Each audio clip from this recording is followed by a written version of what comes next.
আরে সত্যবাদী রাখাল, তোমার সাথে একটু মজা করলাম। জসিম ভাই, আপনি তো আমাকে চেনেন, আপনি বলেন আমি কি কাজটা খারাপ করেছি?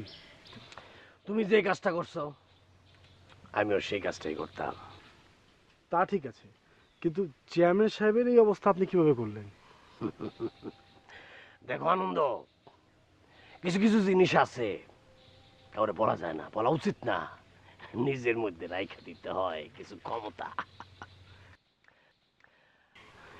তা আপনি রাখেন আপনার কাছে, কিন্তু তা কি এমন করাটা ঠিক হয়নি, ক্ষমা করে দেন। আনন্দ, তুমি মনে হয় তাদের হয়ে আমার সাথে তেলবাজি করতেছ। আমি কিছুই করতেছি না, তবে আমি শান্তির কথা বলতেছি। ভালো ভালো ভালো, শান্তি চাও ভালো। দেখো চেয়ারম্যান সাহেব আবার তোমার শান্তি দূত বানায় কোন দেশে পাঠায় দেয়।